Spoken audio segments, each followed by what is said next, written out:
Halo semua, selamat datang kembali di channel kami. Hari ini kami akan membahas salah satu konsep yang sangat penting dalam perekonomian suatu negara, yaitu pajak. Pajak bukan hanya tentang membayar uang kepada pemerintah, tapi juga tentang bagaimana pemerintah mendanai dirinya sendiri dan membangun negara.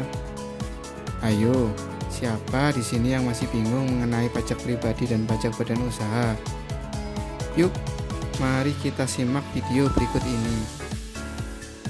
Kita mulai ya dengan pajak orang pribadi.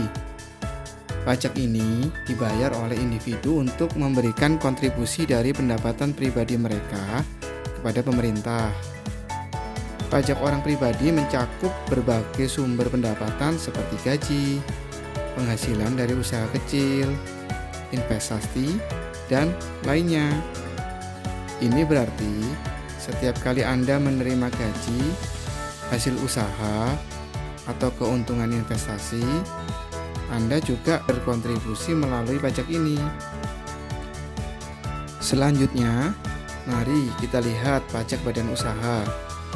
Pajak ini dikenakan pada entitas hukum seperti perusahaan atau organisasi bisnis, baik itu perusahaan kecil, besar, atau jenis badan usaha lainnya. Pajak badan usaha adalah komponen vital dalam perpajakan negara karena memberikan kontribusi penting dalam mendanai pemerintah dan pembangunan ekonomi, serta menciptakan lingkungan bisnis yang sesuai dengan kebijakan ekonomi dan tujuan pemerintah. Pajak orang pribadi memiliki struktur tarif yang progresif. Ini berarti semakin tinggi pendapatan seseorang, semakin tinggi tarif pajak yang harus dibayarkan. Pendekatan progresif ini didasarkan pada prinsip keadilan sosial, di mana mereka yang memiliki pendapatan lebih tinggi diharapkan memberikan kontribusi yang lebih besar dalam pembiayaan negara. Sedangkan tarif pajak badan dapat bervariasi dalam berbagai negara dan tergantung pada besarnya laba yang diperoleh oleh badan usaha. Biasanya, tarif pajak badan juga bisa berubah seiring dengan perubahan dalam kebijakan ekonomi dan perpajakan. Tarif pajak ini dapat ditetapkan sebagai persentase tertentu dari laba bersih perusahaan.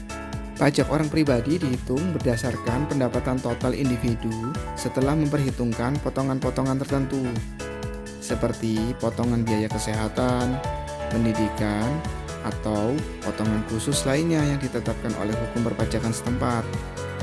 Setelah potongan ini ditetapkan, tarif pajak yang sesuai akan diterapkan pada pendapatan bersih untuk menghitung jumlah pajak yang harus dibayarkan oleh pribadi tersebut. Penghitungan pajak badan melibatkan proses menghitung pendapatan kotor perusahaan dan mengurangkan dengan berbagai biaya operasional, seperti biaya produksi, gaji karyawan, biaya pemasaran, dan pengeluaran lainnya yang terkait dengan bisnis. Setelah dikurangkan dengan biaya-biaya ini, maka laba bersih akan dihitung dan tarif pajak badan akan diterapkan pada laba bersih ini untuk menghitung pajak yang harus dibayarkan. Individu juga dapat memanfaatkan pengurangan dan kredit pajak untuk mengurangi jumlah pajak yang harus dibayarkan. Pengurangan pajak dapat melibatkan potongan biaya untuk pendidikan, perumahan, atau biaya kesehatan.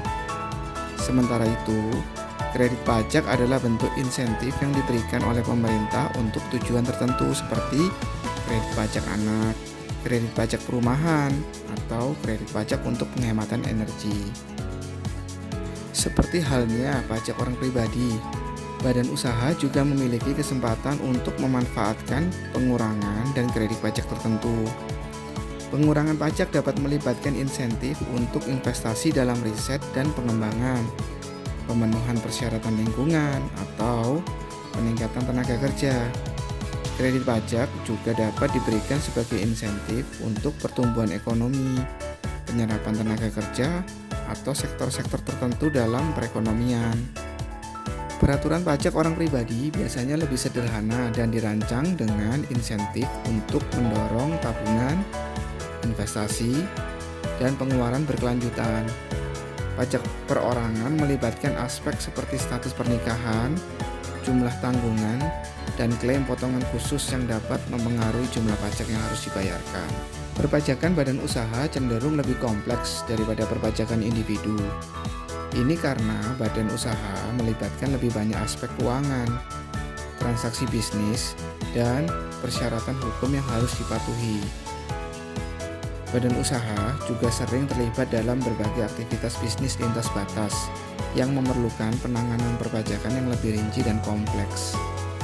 Jadi, itulah beberapa hal mendasar antara pajak orang pribadi dan pajak badan usaha. Memahami perbedaan ini sangat penting agar kita dapat lebih baik dalam mengelola keuangan dan berkontribusi pada pembangunan negara. Terima kasih sudah menonton, dan jangan lupa untuk share, subscribe, dan like video ini agar kami dapat menyajikan informasi yang lebih baik lagi. Sampai jumpa di video berikutnya.